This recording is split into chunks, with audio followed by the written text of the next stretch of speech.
Everyone, welcome back to Joyful Homestead. We're Dan and Heidi, and it's time for water bath canning.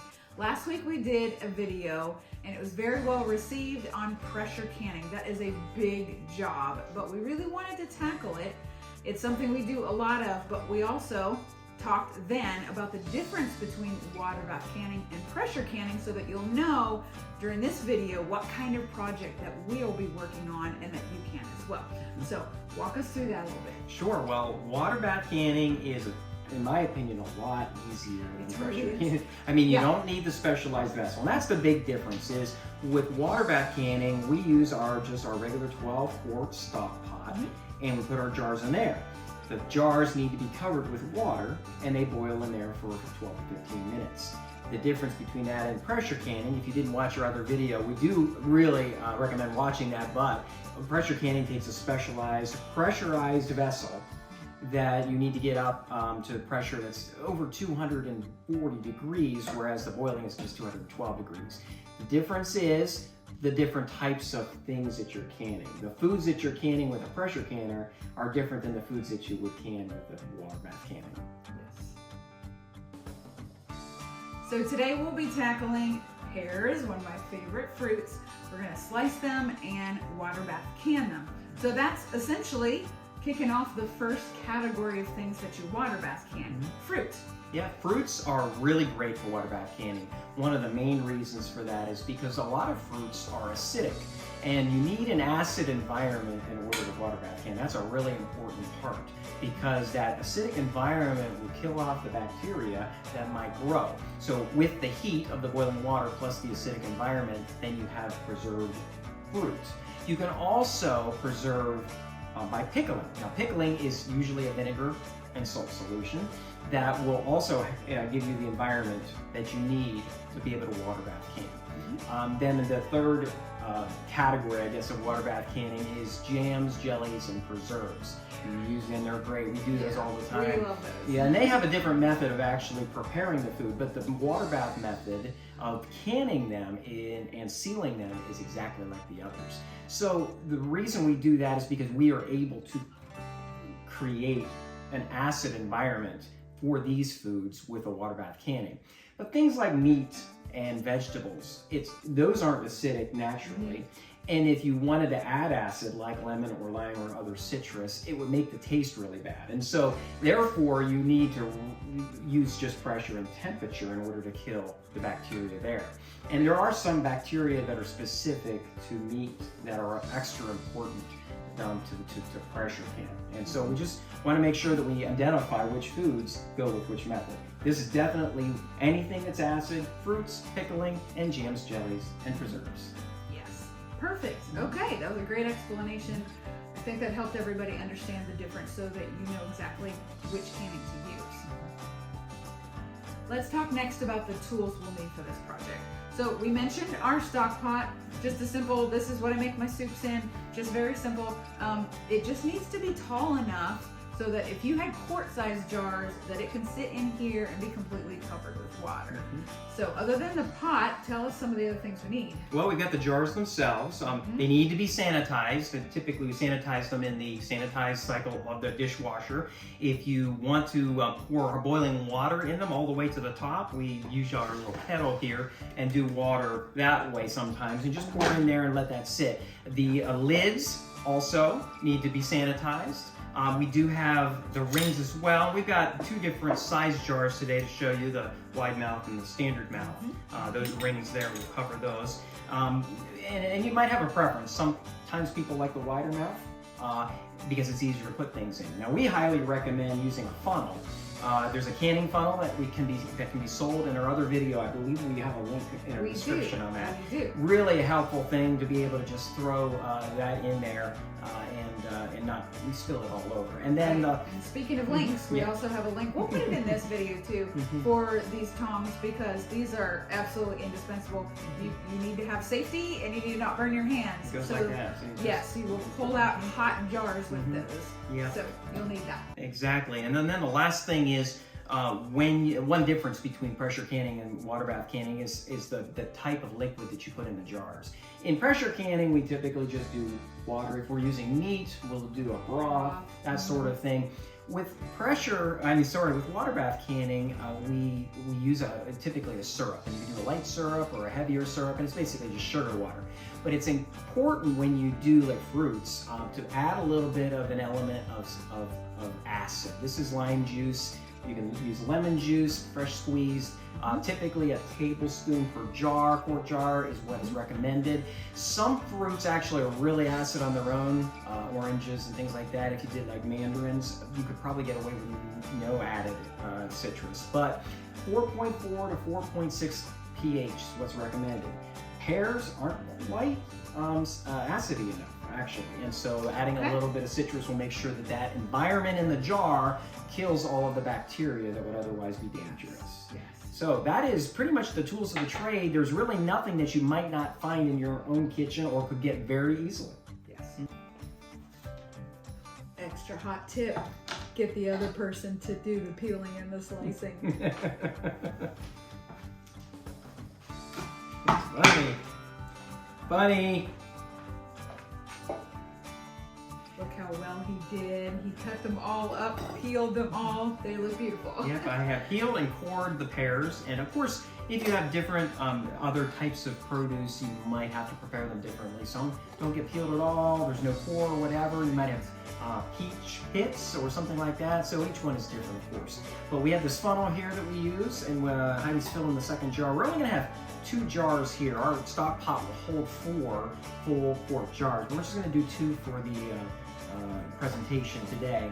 But I did want to show you how this works. When you put your produce in the jar, you want to fill it only to the shoulder because you need a little bit of headspace there, about 1 inch. After the water or the liquid is in, there should be 1 inch headspace. That helps with the sealing process. So that's really it. We have 2 jars and Okay, and I'll just show you. Now that I'm done with the funnel, let me show you this. This is amazing. It'll keep the top of your jars clean, which is very important because when you're sealing later, there can't be any residue from anything on there. So this just makes it a lot easier. Absolutely. All right, so let's go ahead and head over to the stove. On the stove, we're heating up a couple of quarts of water. This will be the syrup for our jars of pears. So we have the water itself, and then our little chemistry is to add a half a cup to 2 quarts, or a quarter cup for 1 quart. Each quart is a quarter cup, and just kind of stir that in. This water is actually heating, and so it will be really good and mixed in. Now you can go with more sugar if you want. That will be a heavy syrup type formula. We're more of a light syrup type formula. And then you want about a half, about a tablespoon, I think, of citrus. This is lime juice here. You can use lemon juice per jar. So we're going to pour that in right now as well. Mix that in. This will be the environment that you will can in. And we'll let that sit and kind of warm up. Don't boil it. It's not necessary to boil it. You just want to make sure all that sugar is dissolved. The syrup is ready and it's warm. It's not hot, it's just warm. And I'm going to go ahead and start pouring that into our first jar. And you'll fill that up. See how that funnel really helps keep me from spilling.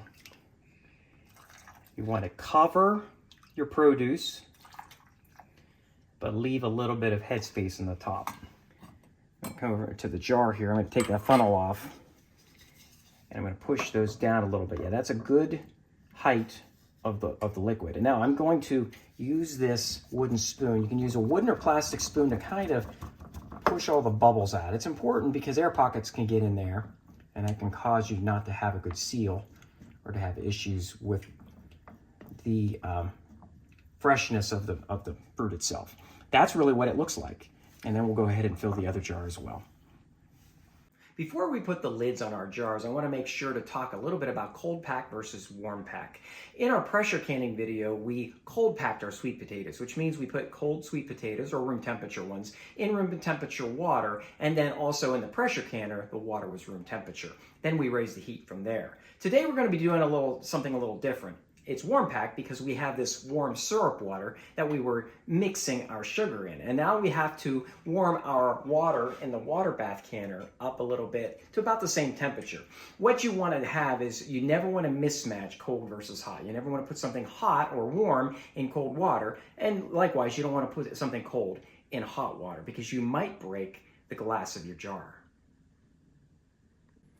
All right, the lids are in place. Before I place the lids, I cleaned the top with a clean cloth just to make sure there wasn't any residue on there. Now what you want to do is you want to go ahead and put your rings on. Now I'm doing this tight and then I'm backing it off a little bit. Let me show you this. On this jar here, you pull it tight and then you back it off a little bit. The reason I do this before I put it in the canner is because the air inside needs a place to go. And so if you have it too tight, that air can't release outside of it. What the jar actually does, it creates a vacuum and then sucks that lid down there so that it seals on there. And you want to make sure that it has a mechanics to do that. If you have it too tight, it won't be able to. Now, in all the years that I've been doing this water bath canning, I've never had one not seal. And I think one of the reasons for that is because this is what I do for each of my jars. Now it's time to go ahead and use our jar lifter to put our jars carefully into our bath, like that.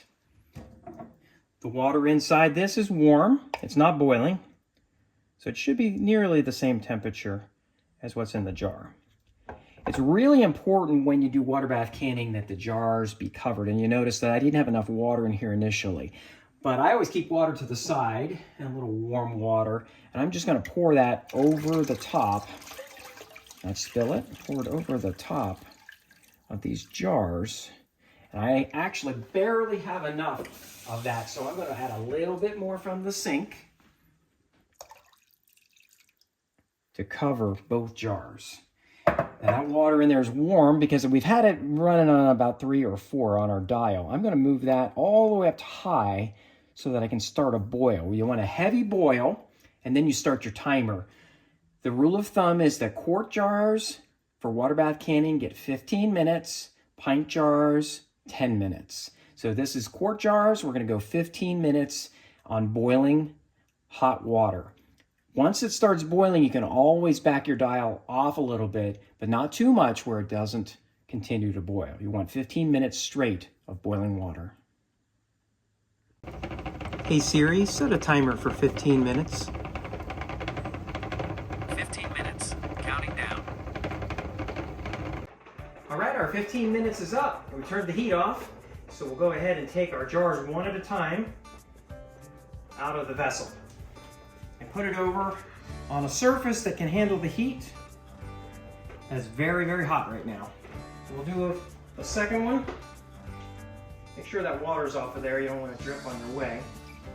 And please be careful of the heat. Use a towel. Now, remember that each of these was not tightened. The rings were not tightened on the top for the sake of sealing better. So I'm now going to seal these tight. You will find that sometimes the jars will have sealed in the process of canning. This one did. This one has not yet sealed. You can hear that. But as it cools down, it will seal. That will vacuum all of that air out of there, and it will seal here very soon. So we're going to leave this now for 24 hours. After 24 hours, you can take the rings off, mark them, go ahead and set them on the shelves, and you're set to go. And we're finished. So I'm going to show you what one looks like that we did last year. It is sealed. The ring is off. I can test it anytime just to make sure that the seal continues to be intact before the time that I eat it. Now, if these come out of the canner and after 24 hours they have not sealed, then they're going to have to go into the refrigerator. You'll have to eat them right away because they're not going to seal after 24 hours. You have about 2 weeks at that point then. In Yeah, the fridge. Mm-hmm. Yeah. So you just eat them fresh, and then you'll try again next time, and that's okay. So thanks for going through the process with us. We hope that you found this to be helpful with the step-by-step directions. We're going to put a link here right now for the pressure canning video so that you can follow along with that one too. Let us know in the comments below if you have any questions about this process. Thanks so much, guys. Take care.